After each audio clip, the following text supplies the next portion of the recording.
So, welcome welcome back ladies and gentlemen. Okay, first of all, my apologies for the previous part of this Let's Play, the Secret of Monkey Island Let's Play, where I'm doing all the voices. Yeah, I screwed up the video settings, and unfortunately, it seems like in this preview mode, weirdly, in this preview mode, like, you know, I didn't see anything was amiss.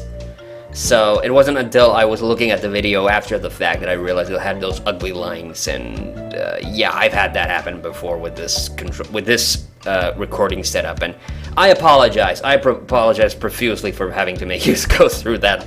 I hope it wasn't too bad. I mean, the good thing is that this isn't like an action game. I had that same problem happen to me when I did the very first Sonic, the first part of the two-part Sonic series review. I screwed up the recording on the 2D Sonic games really badly, and I still honestly feel bad about that for screwing it up. Well, anyway, now that we're here, now we're on part 2, The Journey, which we started last time, and so, there's not going to be a lot of voice. It seems to be locked up tight. So, in this part, there's not going to be a lot of dialogue. In fact, there's not going to be any dialogue, because I'm not going to bother talking to the crew, because there's no point. It looks like a ballpoint feather. And let's pick up the feather. So, this part is almost entirely, like, puzzle-based. In that regard, it's kind of fun. I don't have a particular... I don't think, like, this part of the game is particularly bad. Oh, hey, yeah, we want the ink as well. So let's pick that up. But there's not going to be a lot of dialogue this time, so I'm going to be doing more like traditional commentary stuff over this, and less of the voice reading stuff as Guybrush. Ooh, it just closed it. So drawer. There's an old dusty book inside. Let's see what it is. We'll read this book because this is about the most extensive voice acting I'm going to get to do in this part. It says, Captain's Log, March 10th. First Mate Toothrod and I have been searching for Monkey Island for over a month with no success. The directions we purchased on Melee proved to be a recipe, not a map as we believed. Captain's Log, March 12th. I wish Toothrod would take a bath. Captain's Log, March 17th. I wish Toothrod would stop snoring. Captain's Log, March 23rd. Toothrod is really starting to get on my nerves. I figure it's only a matter of time before we come to blows. Captain's Log, April 2nd. As a gesture to restore our friendship, Toothrod offered to fix dinner tonight. Captain's Log, April 3rd. I don't know how we did it, but we've arrived at Monkey Island. Both Toothrod and I passed from the... Should we fix that? We awoke. Monkey Island was sitting off the bow. Passed out, I'm sorry. Captain's Log, April 4th. Toothrod and I filled the rowboat with supplies and are ready to set out to Monkey Island. We are both excited to be the prospect of being the first civilized people to learn the secret of Monkey Island. Captain's Log, April 5th. We had to turn and return to the ship. Toothrod forgot to go to the bathroom before we left. We'll set out again tomorrow. That's the last entry. So yeah, this actually brings up a good point about the lore of the series, especially when we consider the escape from Monkey Island. It's like an empty chest. Oh, it was empty. There's nothing in it. So, here's the crew lazing about. Otis really decided to take it easy. Yeah. Come on, use the rope ladder. What? Rope. Oh, I just click it. Okay. What a fine-looking flag. Shivers me timbers just looking at it.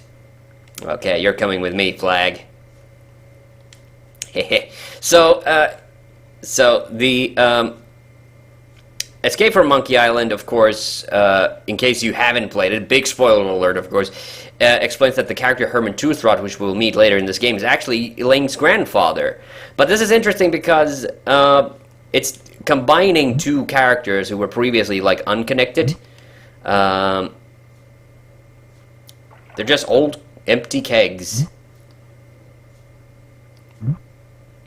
Just an old, empty chest.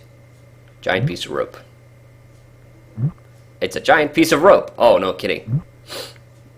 Yeah, I think that's why they included the nice thing, because every time... Okay, look at kegs. They look like kegs of gunpowder. Okay, let's open one of them kegs. Wow, gunpowder. I think I'll take some. Well, good thing, too. Oh, yeah, and we have a leak. Of course we do. So, the Escape from Monkey Island combined the characters of Herman Toothrot and Captain Marley, who was introduced then in the story of the second game. And the third game already kind of, already kind of like expanded upon it. I loved this stuff when I was a kid. I liked the way it chewed up the roof of your mouth. So it's full of cereal, this... Okay, ooh, pot. We're gonna be needing that, so let's pick it up. Crunch, crunch, crunch, crunch, crunch, crunch, crunch, crunch, crunch, crunch. Right! A toy prize inside. Okay, and then... This is no prize. It's a small key with a finely engraved monkey on it. Okay. So... But, you know, so it's kind of weird because it's clear that Escape from Monkey Island, like almost there were almost no people who were involved with the making of this game that were involved in the making of that, because it was a very, very late LucasArts project. But you can tell when you look at Escape from Monkey Island that the development team clearly modeled the game, the sequel after this game, and it's clear that they kind of knew the story and the rough outline and everything. But there's a lot of fine details like that Herman Toothrot, was not, that he wasn't like a captain on the ship. So, it's causes a lot of like confusion. So there's a bit of a continuity problem with the Escape from Monkey Island. It looks like a very heavy metal chest. And let's pick up the heavy metal chest. Oh, feels so metal. Man, that's heavy. Filled, no doubt, with gold and jewels. And what do we find inside? And look, I hate that it has to... Hey, look, a piece of paper. And some cinnamon sticks. So yeah, I didn't really comment on the treasure map that it was the dance steps. I did say the lines. So this is kind of a running theme in this game. It's like maps which aren't really maps. And actually, they kind of repeated this theme in Tales of Monkey Island, the first chapter, the launch of the Screaming Narwhal. Because in that we had maps that weren't... Well, they were maps.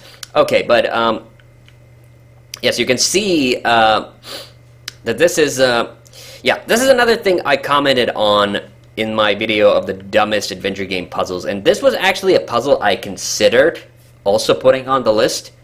I kind of hate that I didn't show it. I never played far... When I was video capturing, I didn't play far enough into the game to actually video capture the footage here. But I decided because but I did that out of being economic, because it would have taken me a little bit of a while to get there, and I only really needed the footage for the dog puzzle. Which is funny because I ended up removing that footage, so I had to recapture it again because there wasn't enough to use when I later did the video on the 10 adventure game puzzles that have you abusing animals. Alright, so you saw the ingredients: 1 cinnamon stick, 4 leaves of mint, 1 human skull pressed, 1 squirt of ink, 2 pints of monkey blood, 1 live chicken, 3... I have no clue what OZ is. Sorry, not American. Don't know what this shit is.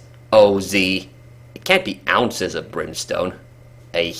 Okay, 1 or more of the following: pyridoxine, hydrochlorine, zinc oxide, yellow bee, mine monotrate, BHS, yada. So all of these are things that you just have in your inventory, and you just keep chucking them in the pot. I love cinnamon. I don't remember how much cinnamon I have to use. You basically just have to keep adding items I think I can put the staple remover in there. No, okay, can't. But I can put the T-shirts in there. Yes. So basically, this is your part of the game that lets you get rid of like all the excess inventory that you've picked up over the game. The feather goes in there.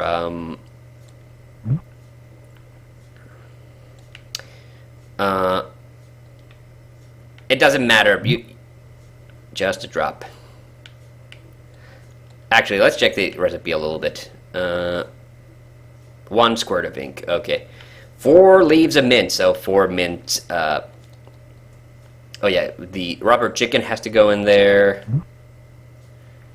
And okay, so 1,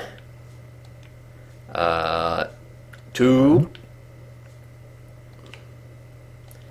3. Ooh.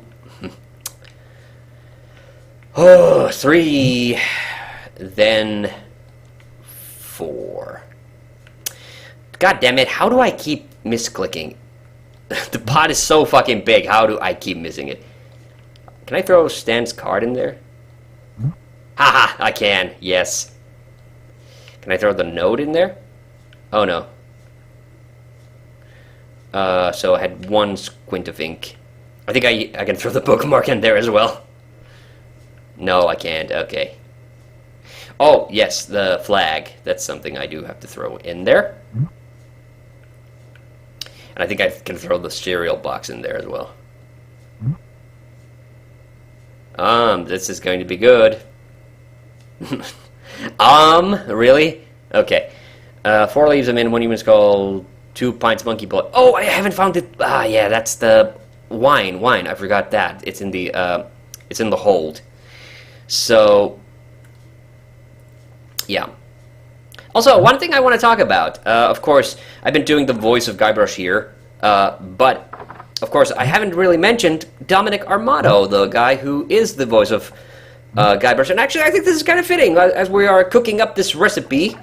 It should be, Dominic Armato was a voice actor many years ago, but he hasn't really done voice acting since. He only came back after 2003. He really hasn't done anything. There's some very fine wine in here. I'll grab it. So, he didn't do a lot of voice acting, so he went into the restaurant business, and nowadays he's a very, very accomplished food critic. And I gotta give, like, huge props to Dominic Armato. He's been really nice because he's one of 2 people that I have sent fan email, and he has actually replied. The other person, you don't know who it is, so there's no point of me telling who it is. But in addition to that, I actually asked him once on Twitter, would he ever be open to going back to voice acting? And he said that if the opportunity presented itself, then yes, absolutely. But he's very happy right now with the job that he has, so he said that he's not in a hurry to do it. And I think he ended up like there in the food industry just by a complete accident. I think his dad owned a restaurant or something. I don't really remember it that well, and he used to run his own food blog. Now I think he works for some newspaper that operates out of Arizona, but I do not remember what the name of the magazine is. I'll put it up here, and I do recommend checking out some of the. It's maybe not super interesting if you're not super into food. Okay, so 3 heaping helpfuls of brimstone, which is gunpowder. So I gotta go make at least 2 more trips after this. Oh, no, that did it. Yikes! I think I'm getting dizzy. Overcome by the fumes and stench, Guybrush quickly loses consciousness. Moments later, the voodoo spell kicks in, during the ship to an unknown heading and off on its mysterious voyage. There's a skull in the clouds, by the way. Days pass.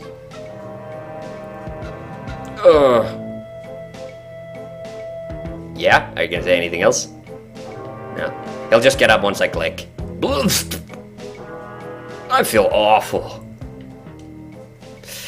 Okay. So, and now we go up. And looky here. Holy monkey bladders! It's Monkey Island! Okay, hey, let's go talk to the crew. Hey, look! We've made it to Monkey Island! So the crew did absolutely nothing. Let us know when you've found the governor. We've got an extra chair she can use. Oh boy, you guys are a load of help. Okay, so we gotta go get some gunpowder because we get to shoot ourselves out of a cannon again. Yay! So yeah, so if you're not interested in like culinary stuff, you know, you might not necessarily find the blogs themselves interesting, but it's really just fun watching because, you know, Dominic Armato's, like, his voice for Guybrush is really just his normal speaking voice. And, you know, it's really, really fun. It's just kind of fun to hear Guybrush talk about, like, food stuff. So, you know, that's just great. Also, the creator of this game, the original kind of project lead, Ron Gilbert, he's still very much active in the game business. And that's the funny part, of course, is that, you know, I think I read, he said in an interview, he might have done it for the Double Fine documentary, they said, like, he feels like, as a game, that, you know, he's been working in games for so long that if there was, that if video games just stopped being a thing, he would basically be unemployable because there's really nothing else he knows how to do really well. Okay, so we're going to use this to light up the fuse. No. Oh, we're going to have to use the map. You could also use the minutes from the Monkey Island PTA meeting. Oh, good. It went to the bottom of the inventory. That's helpful. Because this part is timed, so I gotta be extra quick with this once I light the fuse. But yeah, Ron Gilbert still is very much active as a game developer, and he's worked for Double Fine and he's worked for a bunch of companies. Okay, so let's use this.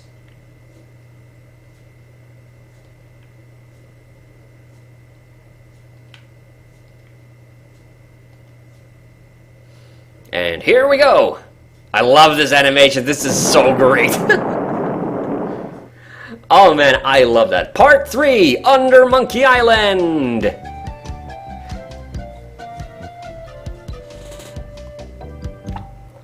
Yeah, just basically saying, like, Dominic Armato, great guy. There's the monkey we're gonna be fooling around with in the next episode.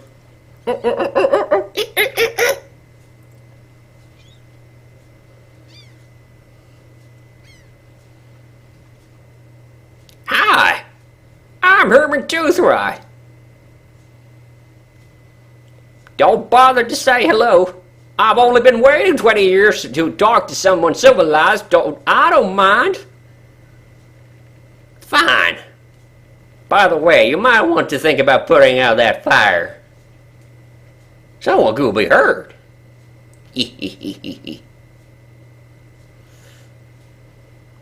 And let's take our head out of the sand. Alright, and this is where we're going to end it this time. So see you on the next part of The Secret of Monkey Island.